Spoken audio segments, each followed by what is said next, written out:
and welcome to today's episode of Our Heritage, Our Views. My name is Kenneth Cohen, and I got some special guests with us here today. Mr. Will Smith and Mr. Richard Hart. How you all doing today? Man, Doing I'm good. straight.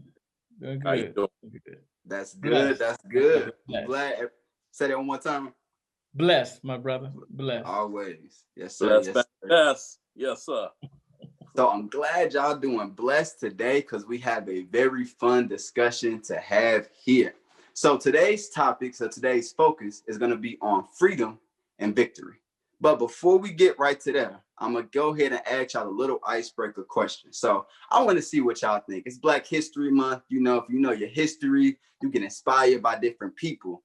Yeah. And those situations of struggle, when you're between a rock and a hard place, what civil rights leader do you think about to help motivate you to get you in a better position? So I'm gonna give you an example.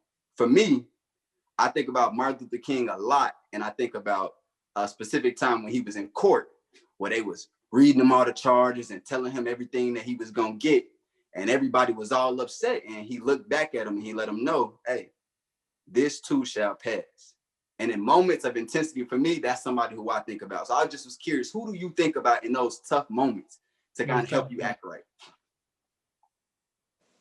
Oh, well, I mean, Richard is a little bit older than me. He's a little bit more familiar with the struggle from back in the day. But I would say, I don't know if it's a particular person.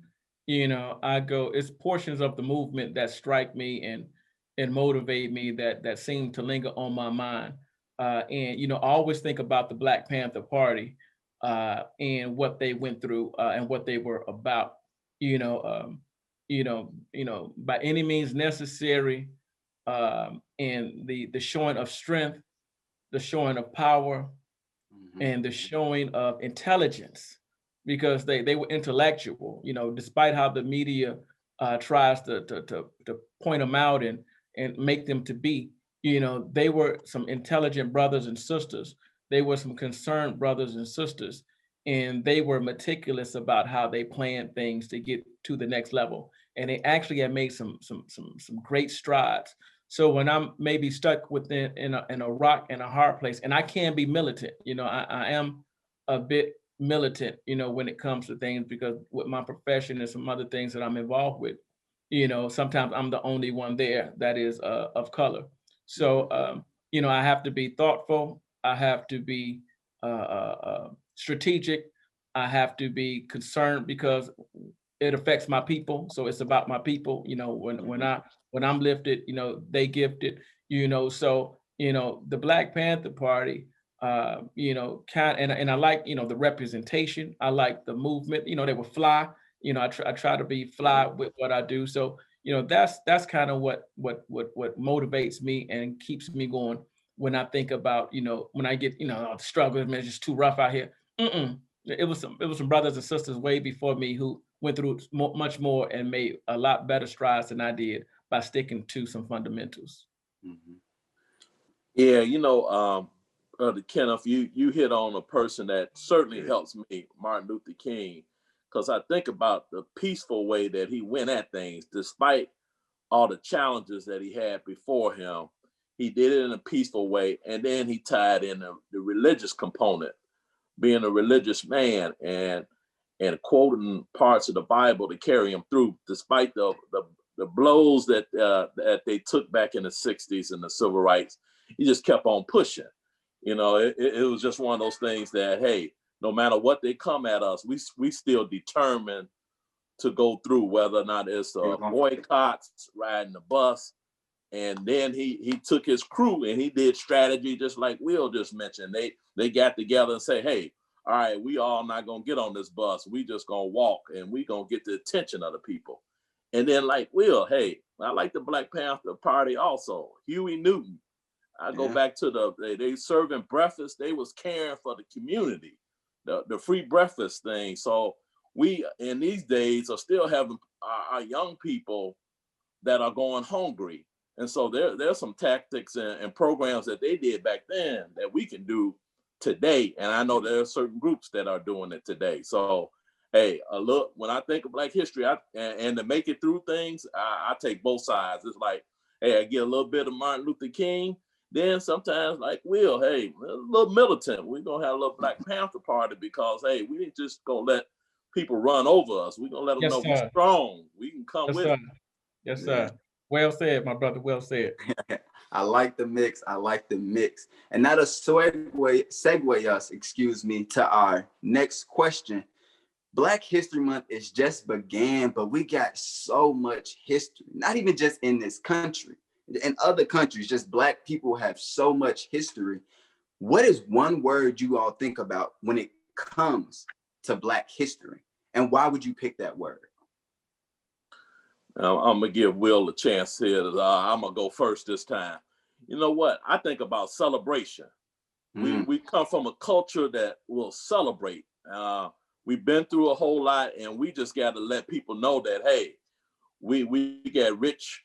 We got women that was in the struggle, and we got men, and we got some young folks that are powerful now. So I think about celebrating the music that we have within our culture, everything about us, our hair and everything. So just letting us know that, hey, we're a unique species out here. And so when I think Black history, it's a celebration that's going on. That's what's up. That's what's up. All right, I guess it's my turn. So yeah. I like that, Rich. I mean, you be laying it down. You said if it's one word, Black history. Actually, I would use the word mystery. Our history is a mystery. Because we don't know, the greatness that we come from. It's been purposely held from us. It's been purposely left out of the books. And so that pride that we should have and would have, the reason that Black Panther movie, did so well is because of how it showed our history, our lineage as an intelligent, peaceful, powerful people, and we don't know from whence we came. So we fall for the okie doke all the time because we don't know that we're kings. We don't know that we're queens. We don't know our lineage. We don't know the family line and the bloodline that we came from. So our history, is a mystery. And if we understood that we were descendants of kings and queens, then maybe we wouldn't do some of the things that we do. And maybe more of us would strive, for and press on towards a higher calling. So, and when it comes to being oppressed and an oppressed people, one way you keep people oppressed is to not let them know where they're from and what they're all about. So we read about history books all the time. We read, coming up in school, nowadays kids in school, this is probably Black history. Martin Luther King, George Washington Carver, Frederick Douglass, slavery happened. Abraham Lincoln got rid of slavery. And there was a boxer named Muhammad Ali. And then there was Jackie Robinson. And there is Barack Obama. So we go from one thing to 30 years later without telling all of the things that that we invented, without telling all of the things that we were part of making happen, without telling how we helped win wars, the Tuskegee Airmen, without saying what we did. And so our history is a mystery. I like that. I like that a lot. And Go ahead, Brother Hart. Yeah, you know what? And Will definitely, you're always on point also, brother. You mentioned the word oppress, and that was something that was used in the letter from Birmingham jail in 1963 by Martin Luther King. This is a quote from that. Oppressed people cannot remain oppressed forever. The urge for freedom will eventually come. And there you go, as far as it, depending on the circumstances where they said, hey, we ain't gonna just settle for this forever. We just gonna keep on with this struggle, even though we dealing with all this negativity and challenges and can't cross this bridge here and all that kind of stuff. So yeah, I like that word there, Will. Yes, sir. Yes, sir.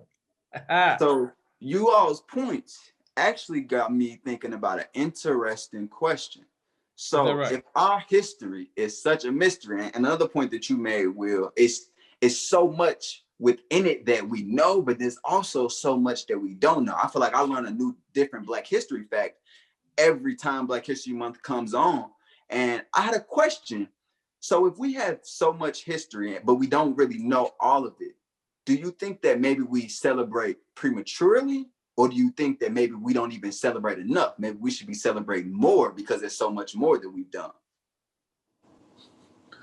Oh yeah, that for sure.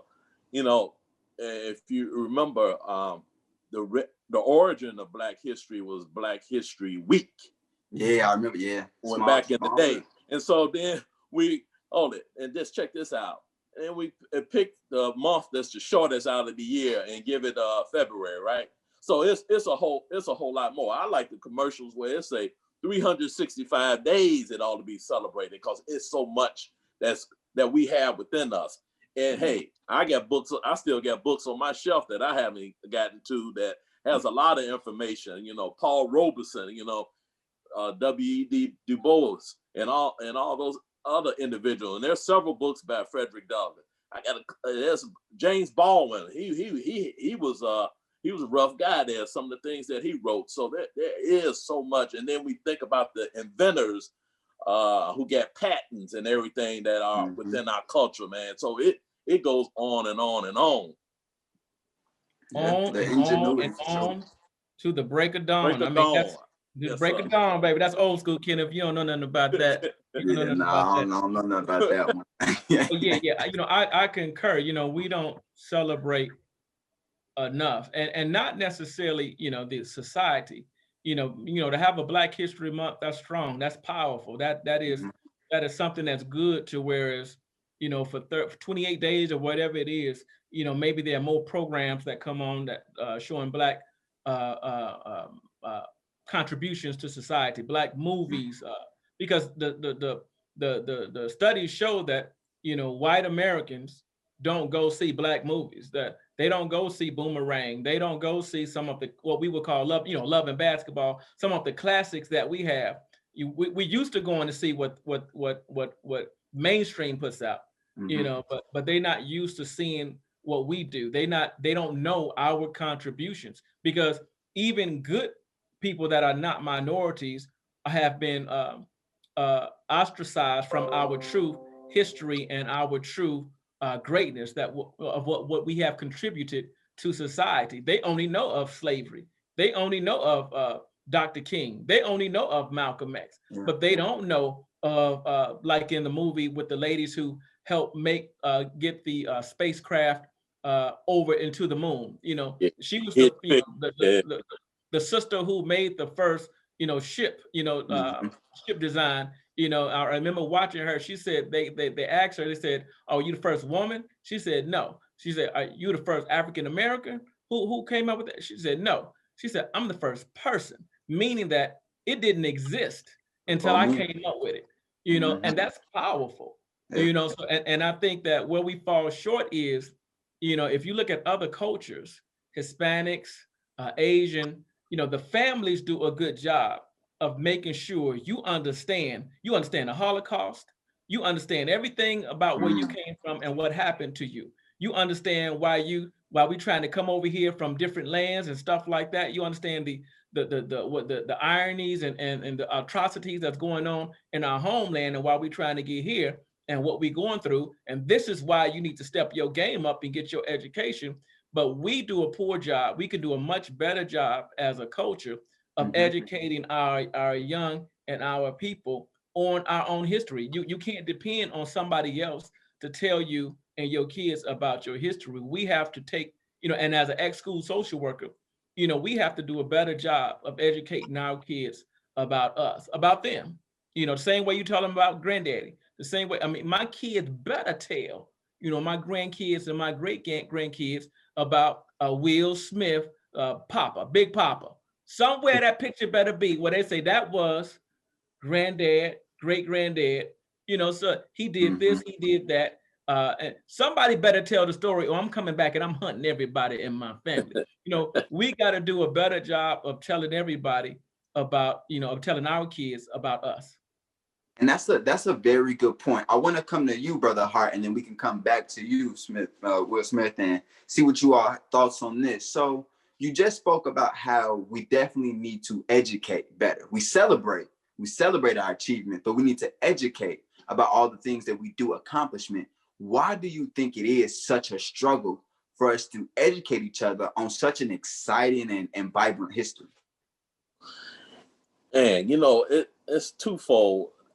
I just think about all the distractions that's going on in life right now, and that'll take us off course right there, where we get the social media, we got devices and stuff that got our mind going all other different ways, and so just to make that focus in, we sometimes we need something else to happen to say, oh yeah, you know what? Well, we need to think more about our heritage, whether or not it's something that happens in the media, and say, oh, okay, let's pay more attention about our heritage in that way. So, and then within our people there, we just can't be bashful about where we came from. And as brother Will Smith mentioned, kings and queens, and going back to Ethiopia and everything that went on there, the pyramids and stuff. So there's a long history there, and we talk about the slave ships and the endurance that people went through. As he touched on, the media they talk about the Nate Turners and Harriet Tubmans and the Underground Railroad. I mean, it's just a vast amount of things there. So the information is out there. We just got to do a better job as far as just talking about it, reading about it, and again, passing it down to other generations so that they know about it. So, one day some of us that's up in age won't be around. And so we grab some of that wisdom there, even though there's some things in the books too, but let's add on some other things there and let's record it and let's make sure it's preserved there so that people will know about it. Now, it's a good thing that we got some museums out there. You go to Memphis, you get the National Civil Rights, and then in DC, you get that big museum there. And I happened to make it to the one in Memphis there. And so it's a rich amount of information. I went in there, I'm like, oh my goodness. I just the one in DC is crazy. Here. I had to purchase some things there. I was like, man, I'm still absorbing it. And we never too old to learn some more about our history, because it is so much out there. So yeah, that's the thing is that we can't forget our own thing. We can't concentrate on all the other cultures or whatever. Let's make sure we tell our story, because we got a story to tell. Yes, sir. Yes, sir. Do you have any thoughts on that, Will? Yeah. I mean, always got a thought. And one reason is, we don't know how. It's difficult to teach when you don't know how to teach it. How do you educate? Even as I sit here, I think of some of what some people used to do for me. I got an aunt. My auntie is really, she's a really Afrocentric type of sister. But she used to send me, instead of always getting me a gift for Christmas or my birthday, she gave me a book. And that book always has something to do with African Americans. Whether it was a coloring book that told a little bit about somebody, it was always something to educate me. So it's hard to do what you were never taught. So then what happens is we depend on somebody else to do it, which is our educational system, where our educational system wasn't set up for us to know about us. It was set up for us to know about them. So, we just have to, look at a system where we teach parents to educate, your kids about, their history, their lineage, and their greatness. Because like I think Rich or Kenneth, you said every Black History Month, you learn something new. Tom Joyner used to always highlight little known Black history facts. And I remember listening to some stuff that used to be played. I'm like, who knew? Who knew? But of course, if you tell, if I lift this people up, then that means I might have to come down some, and it don't make me look as dominant as I want to look, to them, to keep them oppressed. Because the object is to keep the power. So if the object is to keep the power, I can't let them know that they got greatness. So we just have to figure out a way to teach our parents on how to teach their kids. And then that gets passed on the same way you do other family traditions. Maybe the books get passed on. Maybe, the writings that get passed on. Maybe becomes a family tradition to watch certain movies. My mom used to anything that had to do with African American. My mom used to always make me watch it. I don't care if it was Roots, whatever it was. I don't care how many times it came on. Every year, I had to sit there and watch Roots. That sounds like trauma. So, we have to figure out how to teach our kids, the important stuff. The games is good and watching all the movies is good, but sometimes the family needs to settle down and sit down and watch something about the history of a great people.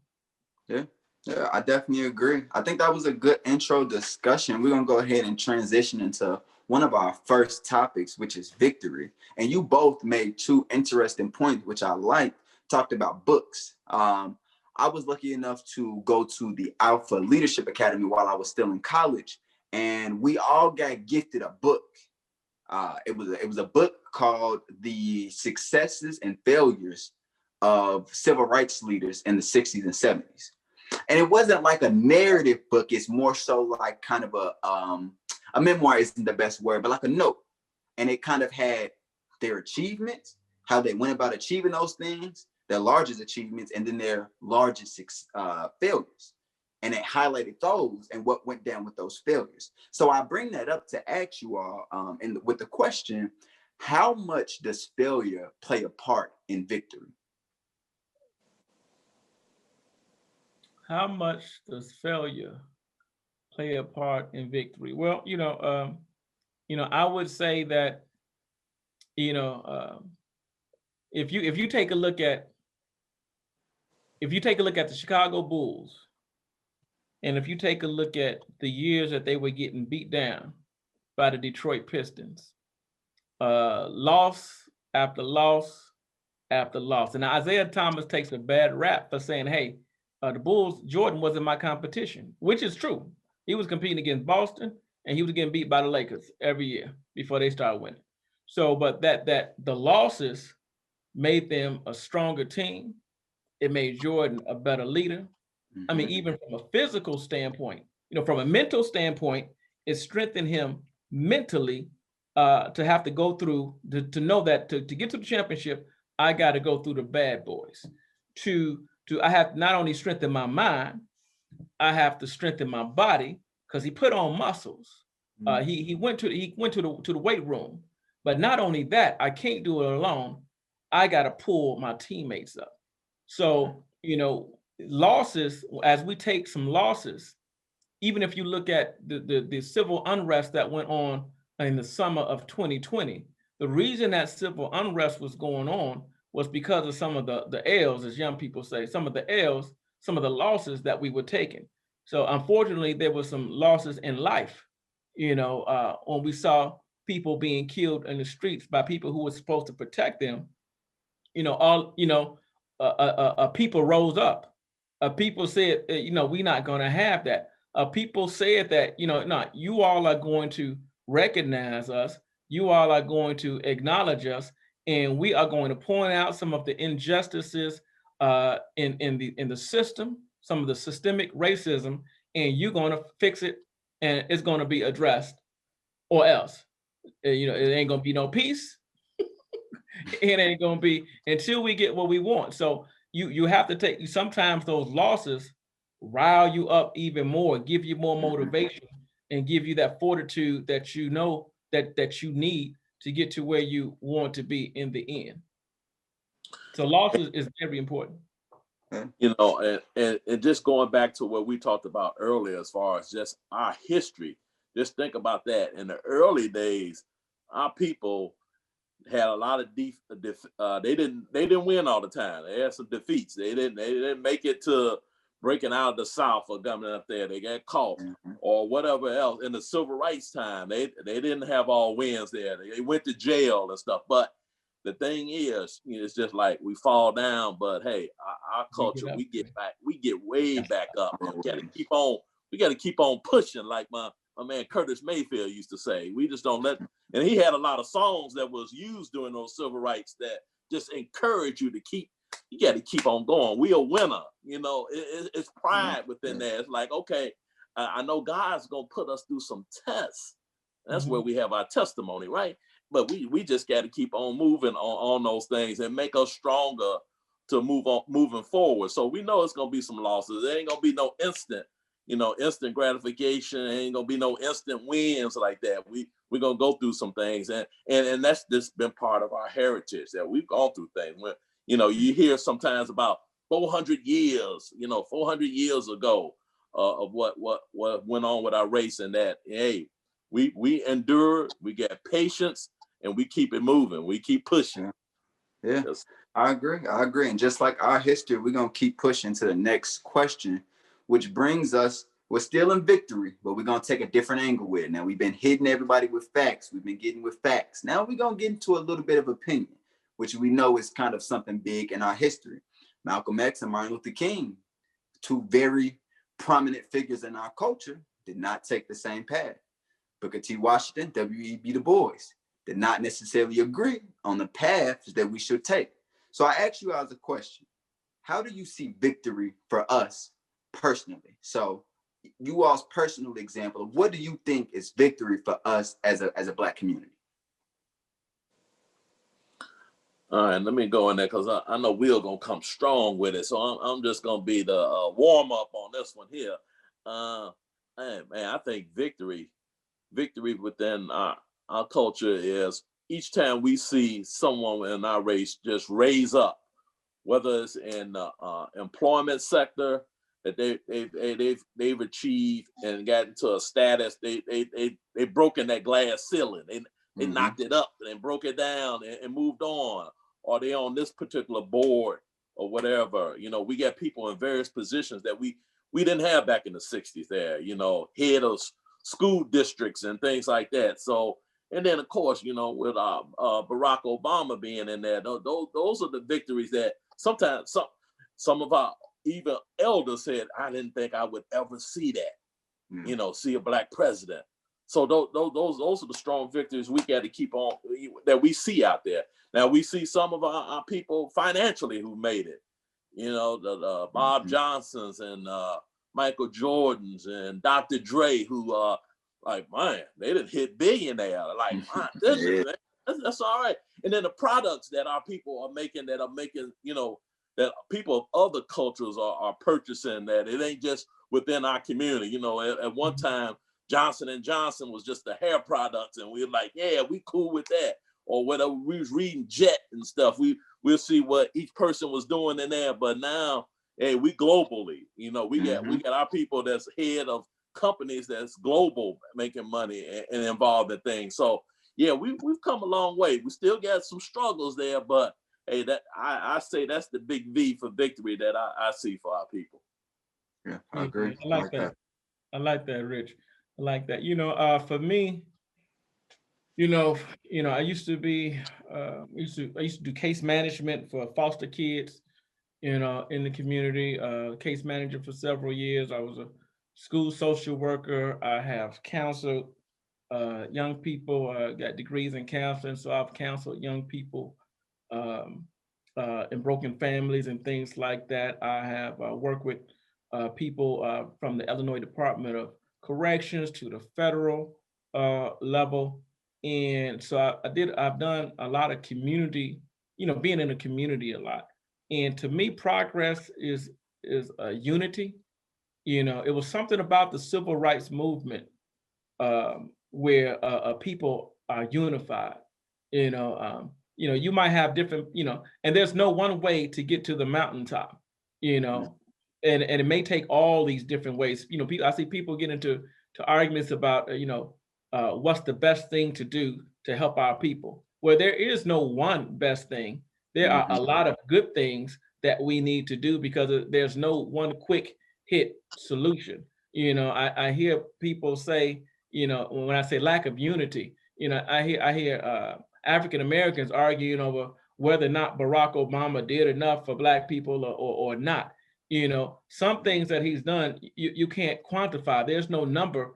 There's no money amount that you can put on hope and instilling hope into generations of young people who saw the most powerful man in the world and his family look just like theirs at home. But that's something we shouldn't be arguing about. We shouldn't be arguing about whether Kamala Harris is black enough. We need unity in our community. So victory is us being more unified. Victory, in my standpoint, is us being acknowledged for who we are and what we do, and given the opportunity to progress. We have to have the opportunities, and we've shown that if you give us the opportunity, we can take it to a whole nother level. Whatever it is. First they thought it was just sports, then it became business, as Richard pointed out. We've made stride. We've done the heart transplants and the cornea surgeries in the medical fields. It's us.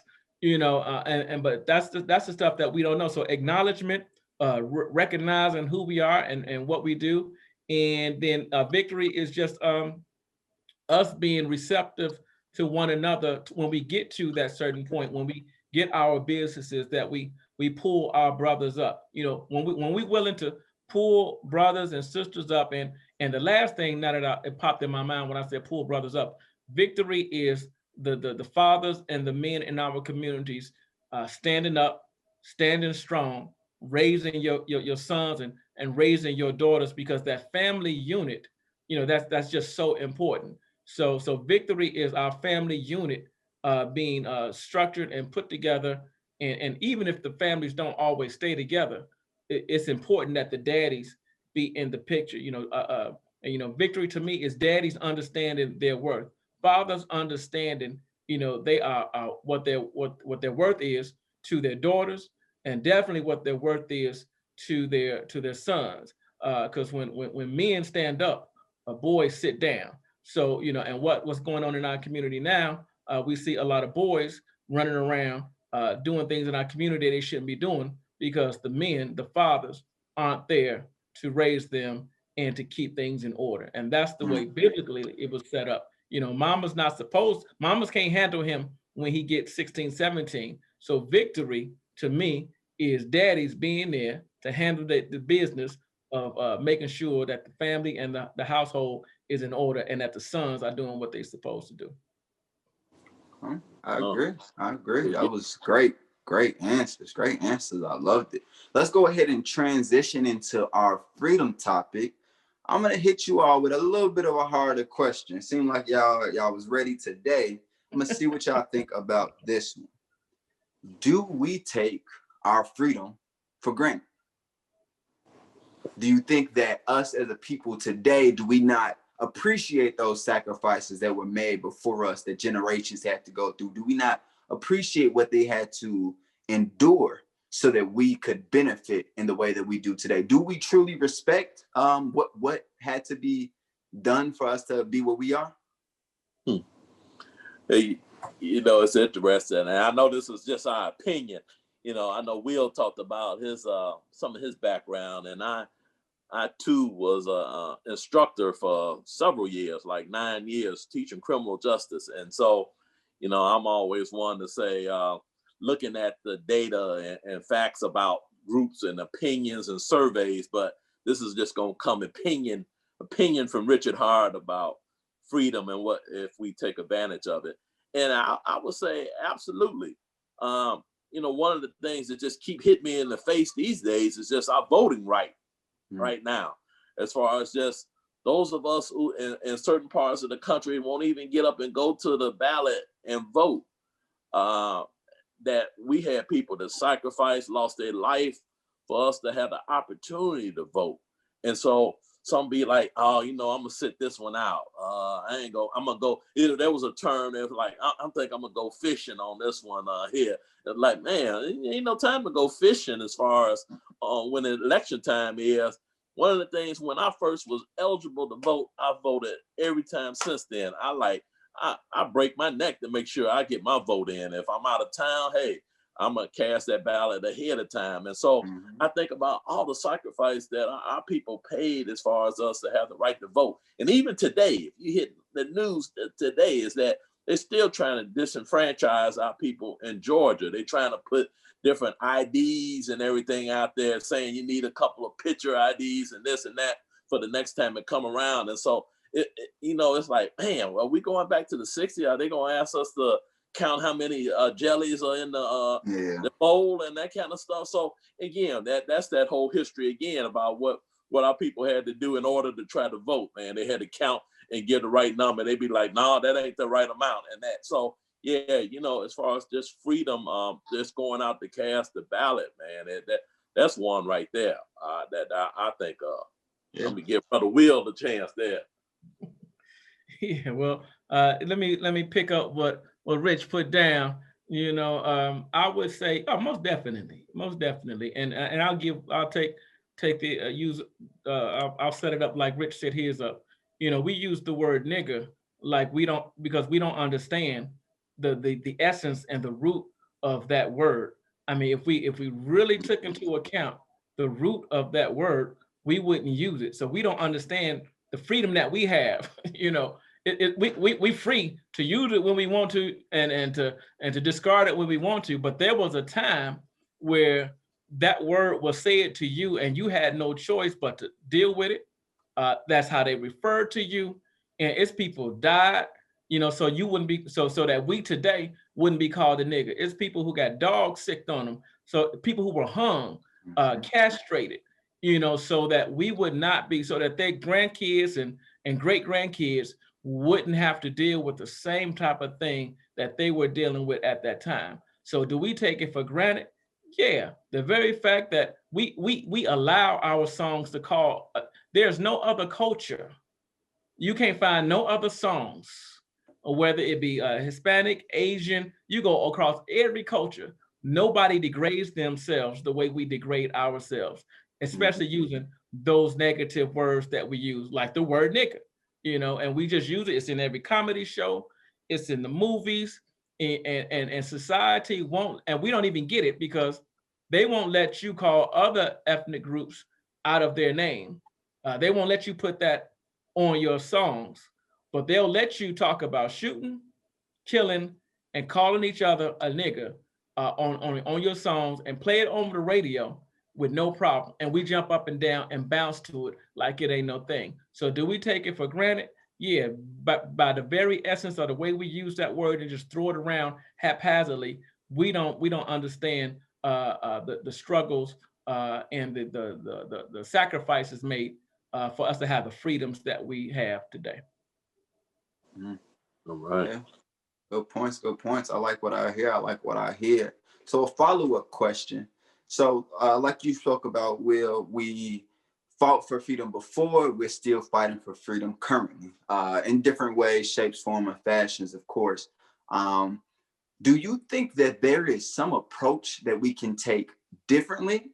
And also a second follow-up question to that is, how much does the church play a role in our fight for freedom? We know that it played a large part of role historically, but in today's age, how much of a part does church, or should church, play within the fight for freedom for African Americans?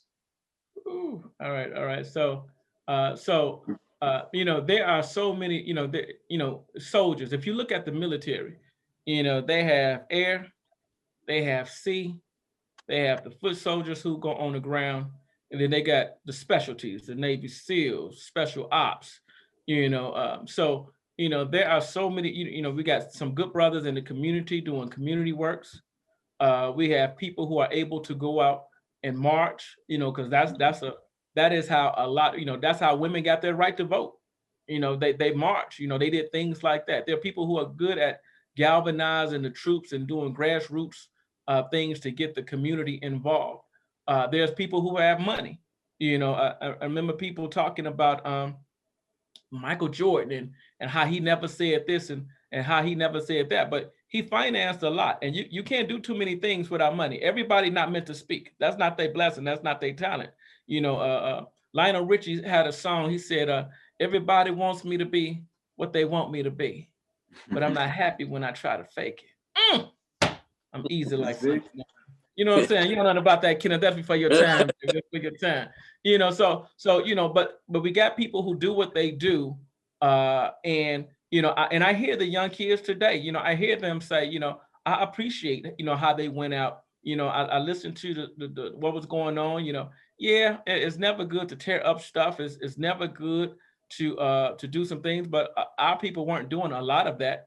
They weren't doing a lot of the destruction. They were doing a lot of it, but they weren't doing, most of it. But I understand the frustration, and I understand when I listen to them say, the Walmart don't belong to us. I hear them when they say, they say, don't destroy your community. This land don't belong to us. These houses don't belong to us.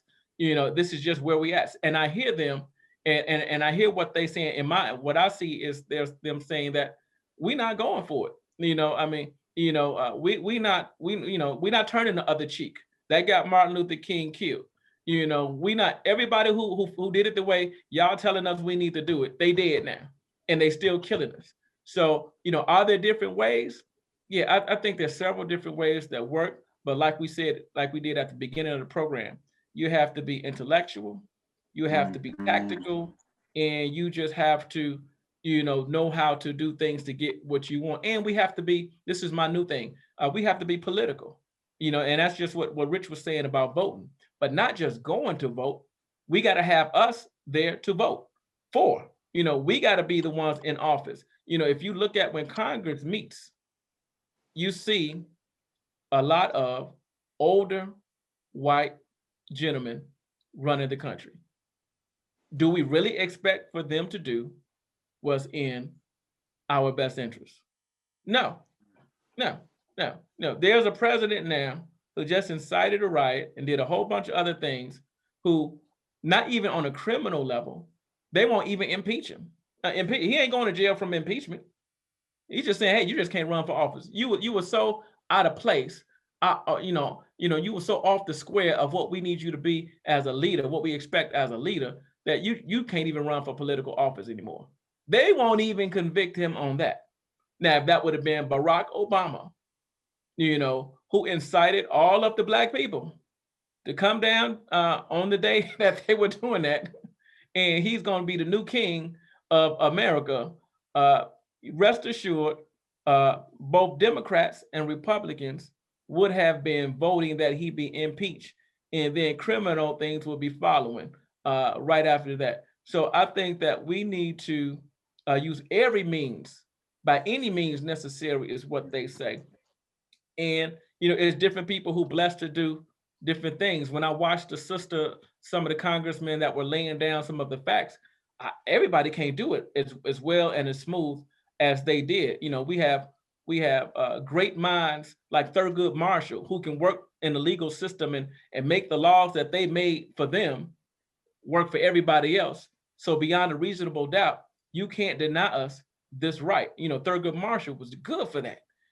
So we got a lot of people who got good, strong legal minds. So there is no way or any different way. It's just every way, we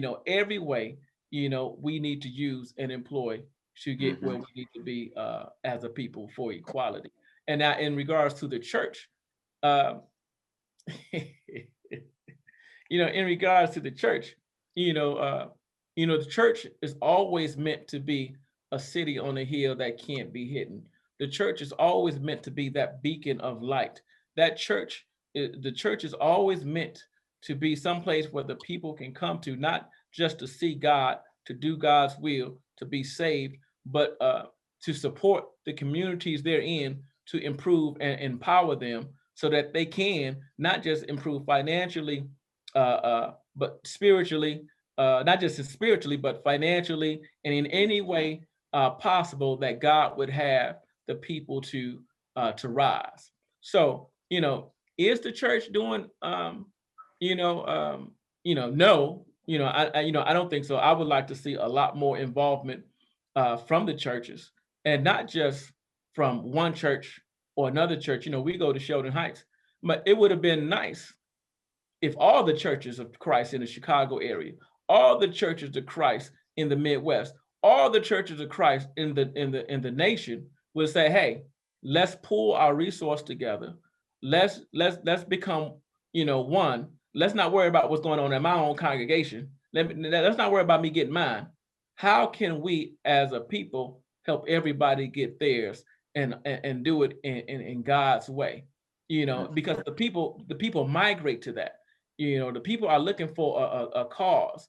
And so, even when you look at, the church on Saint Sabina, the reason people are so loyal to that church is because that person is that person that leads it there is so involved in what's going on in the community. So if you want to draw people in so God can lift them up, hey, let's get involved in what's going on in the community that's bringing people down, because Jesus always met people where they were at. If they were hungry, he fed them. If they were thirsty, he gave them something to drink. He met them where they at, fixed what they had going on physically, dealt with what they had going on physically, so that their souls can be saved and that they can hear the word. So I can't hear the word if I'm worried about being shot by the police. When I go out, I'm not going to church, so I can't worry about that. I can't hear the word if I can't get a job, if I'm struggling with this and I'm struggling that.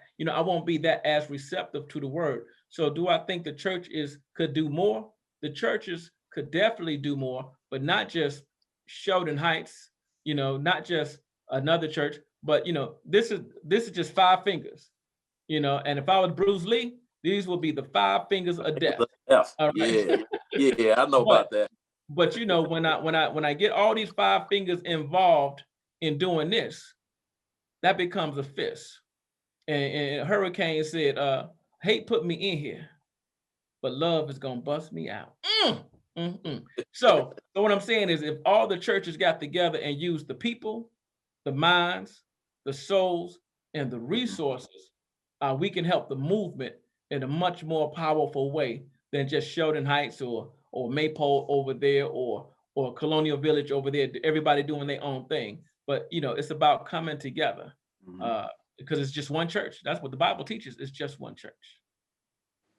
Yeah, that's some powerful stuff there that Will just laid on us there. And as far as just what I have to add to that, when we just think about the history again of our culture, the media has always focused on African American ministers being in the forefront of doing things. So they always looked at, from the city of Chicago to Dallas to wherever, they'd be like, okay, what does this minister have to say? Just like, that all the ministers speak for our whole race, which is, we're bigger and broader than that, but there's always a place for us to do more. It's like, Martin Luther King, I'm gonna quote him again. He mentioned we could all do something. And then those of us who are believers know that within the church, we're servants. It's kind of ingrained in us to do some works and to get involved in things to help other people, help their lives, lift them up and be better. Now, if I was just to take a look at a scripture there, I look at Galatians 5:13 and 14. It says, "For you have been called to live in freedom, my brothers and sisters, but don't use your freedom to satisfy your own sinful nature. Instead, use your freedom to serve one another in love." Man, that's that strong word there. Love. We're a culture that like to love, man. We got some love songs. We had some crooners back in the day. I know Will that dropped a few people, but man, like Luther Vandross and all those who could just put some words together. So we can love now. And then the rest of it said, "For the whole law can be summed up in this one command: love your neighbor as yourself." So again, being able to serve one another, our churches have been that foundation. That foundation that can go out there and reach people out there in the community and make a difference too. And as Will said, hey, just think how powerful. That's the thing there. How powerful if we could all come together. Like you said, the churches of Christ, if we all come together, whoo, man, you talking about some magnificent things that we could do there.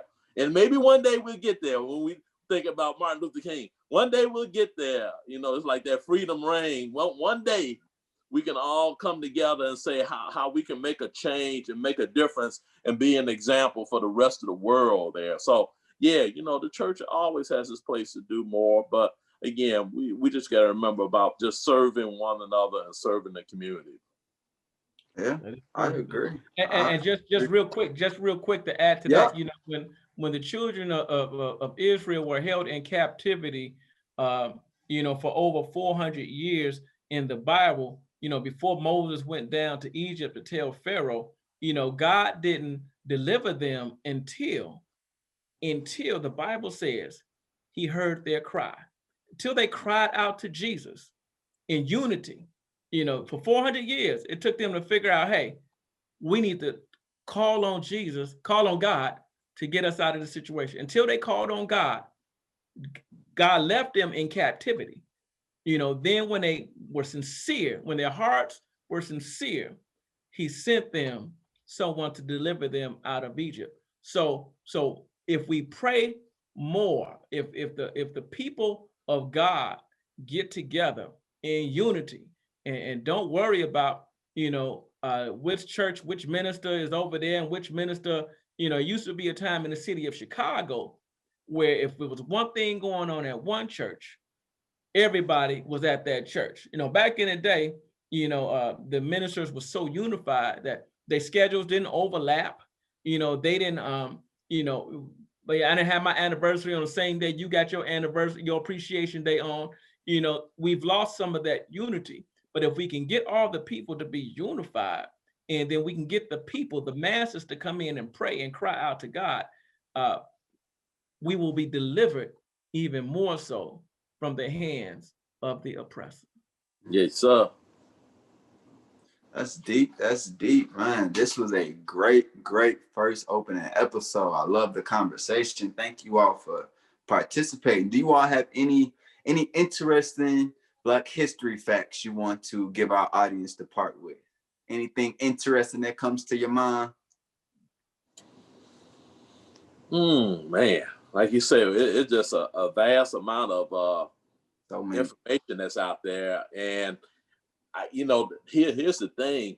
Some of us have access to various cable networks. We talked about watching certain movies. There's so many documentaries that you can just pull up. You can say it in your remote these days. If you get the Comcast, just say Black Experience, and then bam, there's all the information there that tells some things that like you say, oh man, I didn't know that. Or some of us who get up in age be like, oh man, I kind of forgot that our people did this and that. What the greatness that we have come from. So there's still a lot more to discover and to share out there.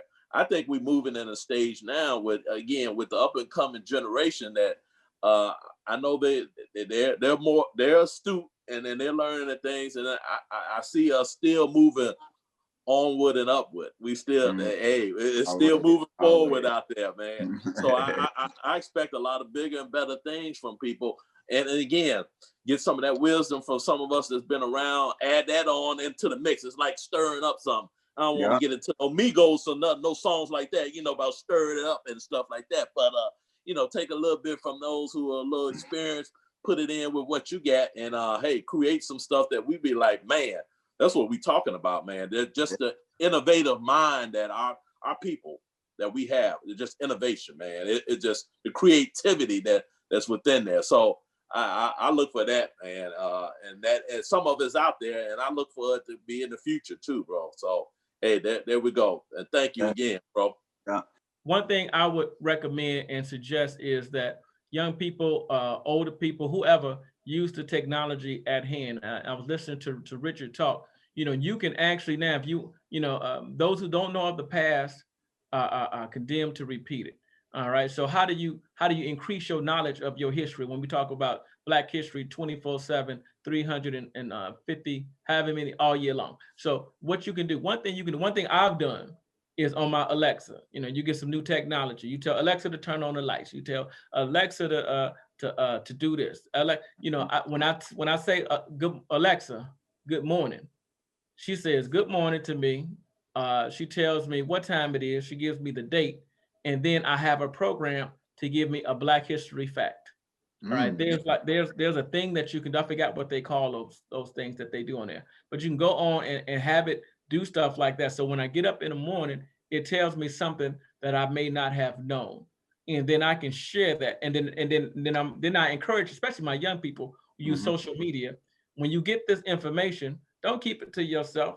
Sure. hey, put it on Facebook, put it on your Twitter, put it on your Instagram. Hey, did y'all know that, it was a Black person who did the first heart transplant? Hey, did y'all know it was a Black person who did the first eye surgery with the cornea and stuff like that? Hey, did y'all know? Oh man, I didn't know. I didn't know. That's part of letting your light shine. Even if it's something you find out. Did y'all know I was watching my church's Black History program, and y'all know I go to Sheldon Heights Church of Christ, 11325 South Halsted, 8 o'clock service, 10 o'clock service, and 11 o'clock service. Whatever our services we got going on, you do your infomercial and spread the history that people don't know about, and you spread the word, spread the gospel. It's so easy to do. Just using the technology that you all, especially our young people, are so good at using, and maybe educate me too, because I definitely don't know everything. So the more people putting stuff out there, the more stuff I can snatch and grab, when I'm looking at Facebook and stuff like that. We want to thank everybody who tuned in and watched. Make sure you tune in for next episode and our next topic. Once again, thank our guests for participating, and we will see you all next Sunday.